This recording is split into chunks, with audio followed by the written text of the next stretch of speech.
Hoje o Metrópolis entrevista o neurocirurgião Paulo Niemeyer.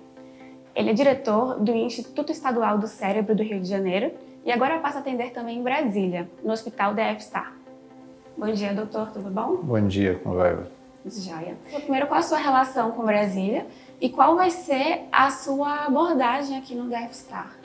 Olha, minha relação com Brasília, antes de tudo, é afetiva. Meu tio, enfim, eu sou sobrinho do Oscar, do arquiteto que participou aqui de Brasília. Vim aqui muito garoto e ouço falar de Brasília em casa desde guri por causa disso. Então, voltar a Brasília depois de tantos anos e ver essa cidade espetacular é uma emoção. E isso me motiva desde que a direção da rede sugeriu assim, essa vinda para entrosar com Brasília. Eu vi isso sempre com muita simpatia por essa afetividade que tem pela cidade, por essa ligação. E isso tudo me motivou de vir. Depois cheguei aqui e encontrei um hospital espetacular, muito bem equipado, e isso profissionalmente foi um desejo de entrosar com as equipes aqui e poder utilizar esse mundo de equipamentos e de estrutura que nós temos aqui. Então a ideia seria formar grupos para atendimento de tumores cerebrais, de aneurismas, e até algumas coisas de coluna, mas principalmente as doenças cerebrais mais complexas, que é o que o hospital melhor oferece aqui para fazer.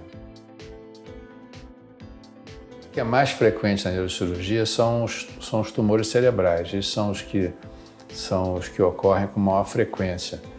E são os tumores, alguns benignos, outros não, mas hoje a neuro-oncologia está muito desenvolvida e até poucos anos atrás não havia quase nada a ser feito por esses doentes. E hoje os medicamentos, a quimioterapia, a imunoterapia, tudo isso está houve um progresso muito grande nessa área. E a cirurgia continua sendo o carro-chefe, o tratamento principal, seguido desses tratamentos complementares. E quais são as tecnologias mais avançadas que as pessoas encontram para fazer retirada de tumores hoje? Primeiro, o diagnóstico, né? Há muitos anos atrás, a gente operava esses doentes sem saber exatamente o que ia encontrar. Hoje você tem uma quantidade de exames de imagem de tal qualidade que você sabe até o grau do tumor, não só qual é o tipo do tumor, mas que grau de malignidade, que tipo. É quase que uma biópsia virtual. Quer dizer, hoje as biópsias cerebrais ficaram muito reduzidas, porque os exames são de tal precisão que as biópsias praticamente apenas confirmam o que os radiologistas já disseram. Então você começa por um diagnóstico muito preciso. E nas cirurgias você tem hoje também equipamentos que te conduzem a navegar pelo cérebro, o próprio nome chama-se de navegador. Então você tem hoje cirurgias que são minimamente invasivas, feitas com aberturas muito pequenas e com grande precisão. Então aquelas grandes cirurgias com transfusões de sangue, isso tudo praticamente acabou. Quer dizer, hoje você tem cirurgias precisas, menores, e guiadas por equipamentos dentro do centro cirúrgico, com ressonância magnética dentro da sala, navegador, ultrassom. Então, as cirurgias hoje são de grande precisão e tem equipes grandes que participam. E qual que é o impacto desses avanços para a sobrevida do paciente? Primeiro, você diminuiu muito as sequelas. Quer dizer, muitos pacientes que não precisariam ser operados, que eram operados e que às vezes não precisariam porque o diagnóstico não era preciso, isso acabou. Então você sabe de antemão exatamente o que vai ser feito, em alguns casos você pode tratar de outra maneira. E as sequelas diminuíram muito, porque você hoje tem uma precisão muito grande e manipula menos o cérebro e, enfim, tem melhores caminhos para chegar à doença. Hoje não há mais no cérebro um lugar que seja inatingível. Então, isso melhorou muito os resultados, não só na remoção, mas na segurança de retirada. Hoje os doentes saem estubados, acordados da cirurgia, falando, vão para o CTI acordados. Então, esse trauma da manipulação do cérebro, aquele inchaço que tinha no pós-operatório, isso tudo acabou. Hoje as cirurgias são muito muito seguras, muito precisas, né? É difícil você ouvir alguém dizer hoje que morreu de uma cirurgia neurológica. O doente morre da doença. Então, as doenças continuam tendo as suas malignidades, mas é difícil você ver uma complicação maior de uma cirurgia neurológica hoje. O mais comum é a dor de cabeça, né? Mas qualquer manifestação cerebral deve ser investigada, inclusive na área vascular, quer dizer, é muito comum o doente, quando tem uma dor no peito, ele corre logo, ele sabe que tem que correr para o pronto-socorro, né? Mas se ele tem uma dormência no braço, ele acha que aquilo é uma bobagem, é porque ficou nervoso, é porque se chateou, e na realidade é um aviso de um AVC. Então, já houve até um aviso, ele não faz nada, dia seguinte tem um AVC definitivo, um acidente vascular cerebral, e fica hemiplégico. Então já houve até um cirurgião americano que sugeriu que se devia-se mudar o nome.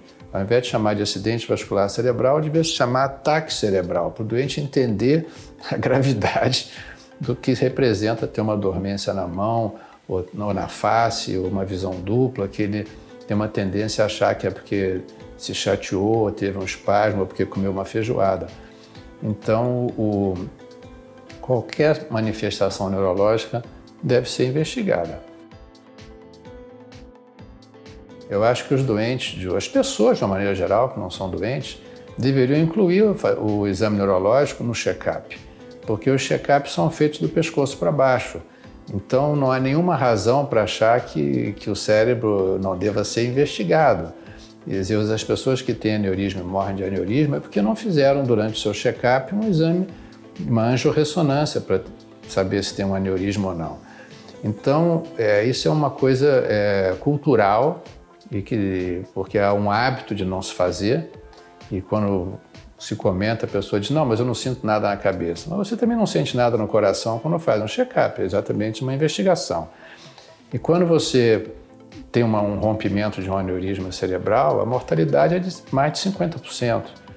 E quando você encontra o aneurisma e trata sem ter sangrado num check-up, o risco é de 5%. Então são duas doenças inteiramente diferentes. Então, eu sempre recomendo que o exame neurológico, a investigação cerebral, deve ser feita em qualquer check-up de rotina. Não precisa fazer todo ano, mas tem que de vez em quando fazer. O assunto cérebro sempre foi uma coisa muito assim, mistificada, né? Muito fechada entre os próprios médicos. Nos últimos anos, a neurociência é um assunto que está em todos os lugares. Você liga a televisão, tem programas sobre neurociência, você abre as revistas, liga assuntos sobre neurociência, sobre memória, sobre inteligência, sobre isso, sobre aquilo. Todo lugar que eu vou, as pessoas querem contar algum caso ou querem opinião. Então eu achei que eu podia escrever alguma coisa sobre isso. E sempre que eu conto um caso neurológico, as pessoas têm interesse de ouvir. Então eu fiz um livro para leigos e para médicos de outras áreas, em que eu falo do funcionamento das várias áreas cerebrais. Então eu falo, por exemplo, dos lobos frontais, para que serve, qual foi a importância do desenvolvimento do lobo frontal, e conto um caso ou dois médicos que expliquem aquilo. Enfim, até ao contrário, eu começo pelo caso, depois explico por que aquilo aconteceu naquela região e tal. Então, vou falando das várias áreas cerebrais, como é que funcionam, conto casos que ilustrem. E é um livro para matar essa curiosidade do leigo. É como se fosse uma conversa de salão.